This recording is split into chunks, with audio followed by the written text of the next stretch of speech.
Y bueno, pues ahora paso a la presentación de Helen Mack. Permítanme hacer una breve lectura de su amplísima trayectoria.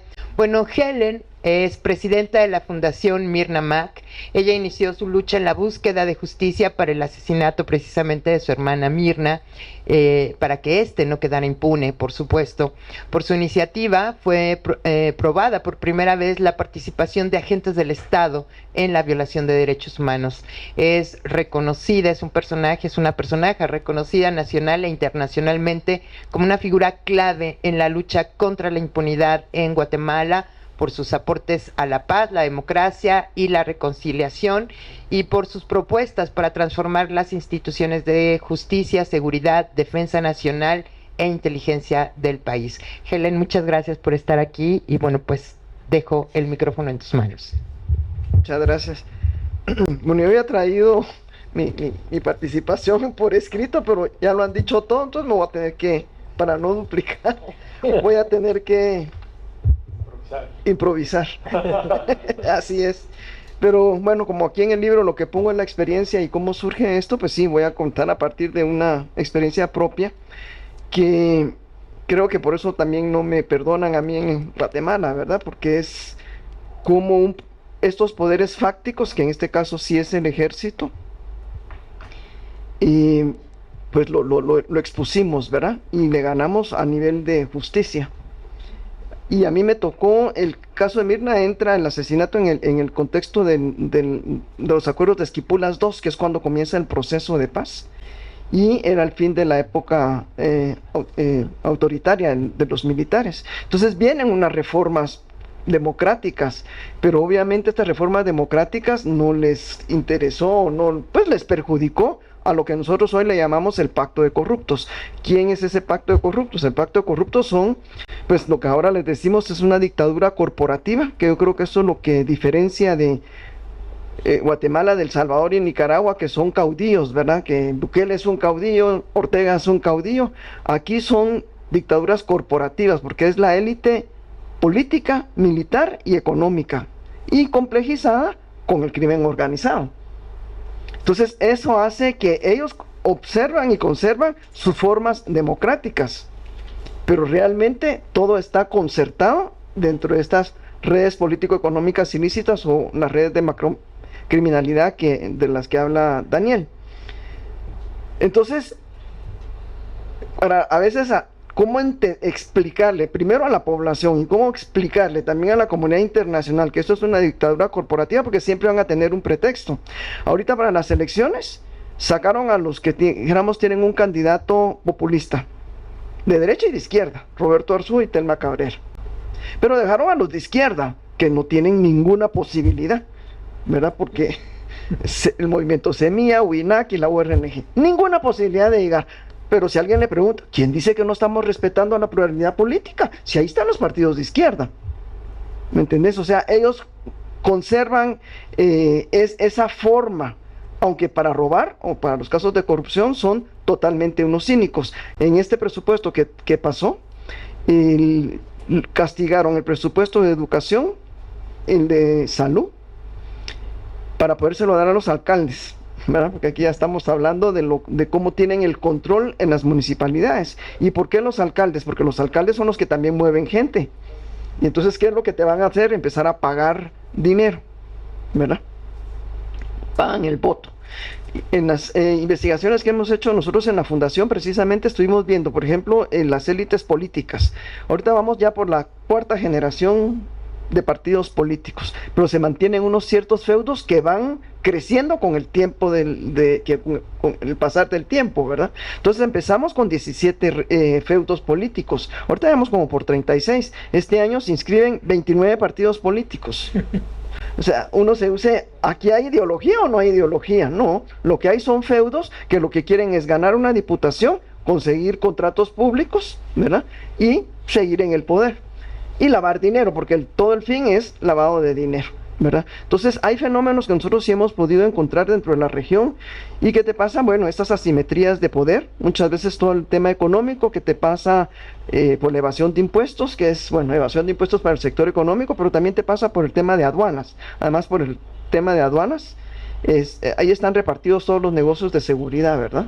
Que así fue como, dijéramos, el acuerdo que hubo entre estas élites depredadoras, que le llamó uno de seguridad de Estados Unidos, se repartieron. Entonces parte de las aduanas, todo lo que tiene que ver con migración, todo lo que tiene que ver con seguridad, era del ejército.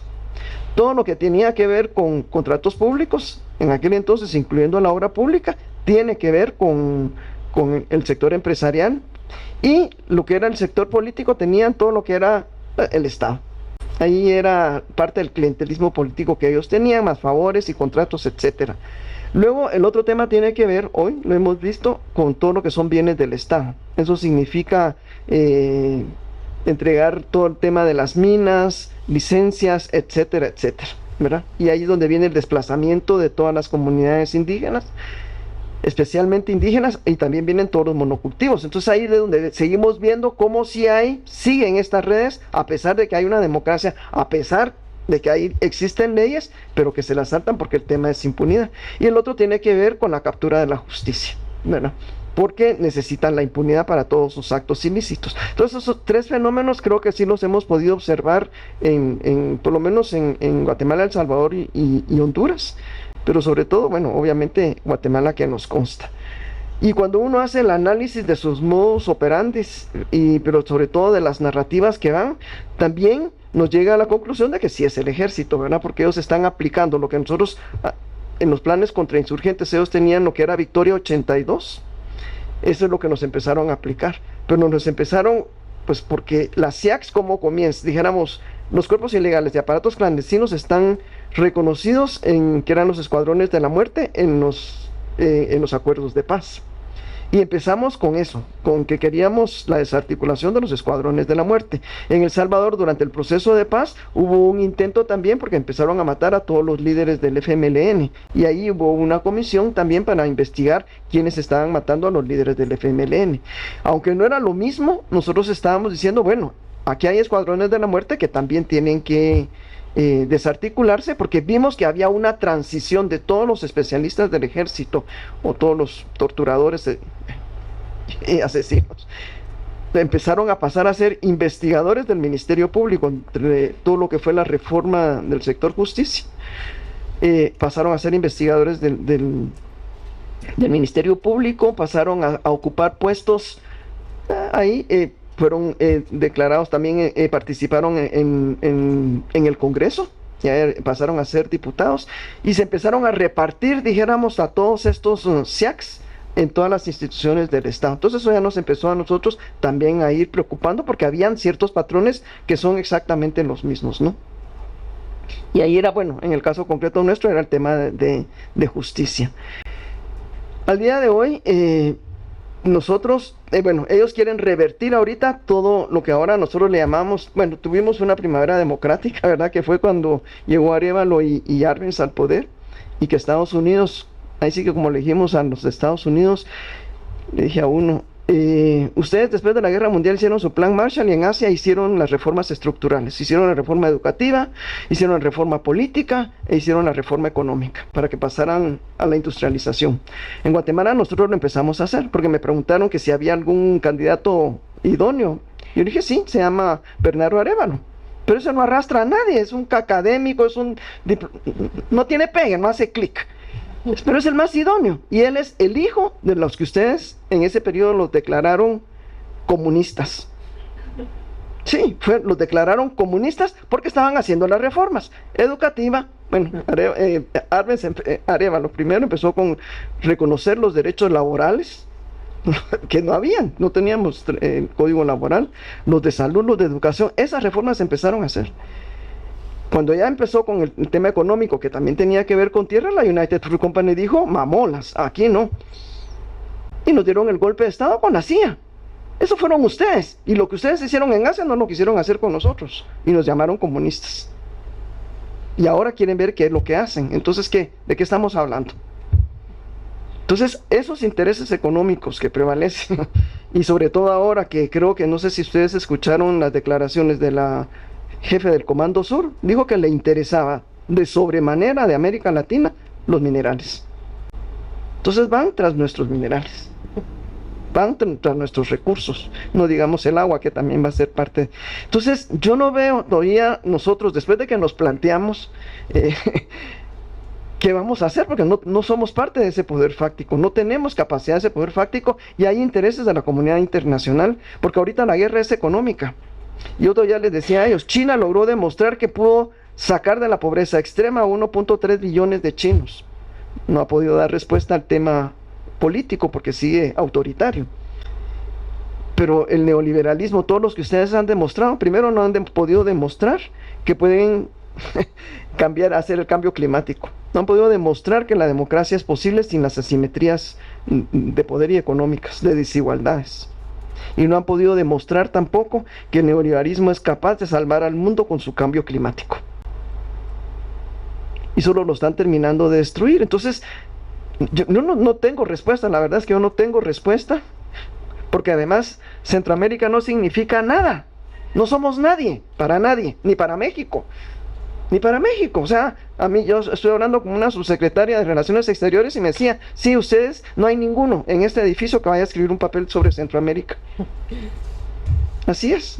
Uno va a Europa, la región centroamericana ni existe. Estados Unidos ni existe, porque están en su rollo económico. Entonces, pero a México yo creo que más temprano que tarde les vamos a estallar en la cara, les dije, porque eso va a pasar por la gobernanza criminal.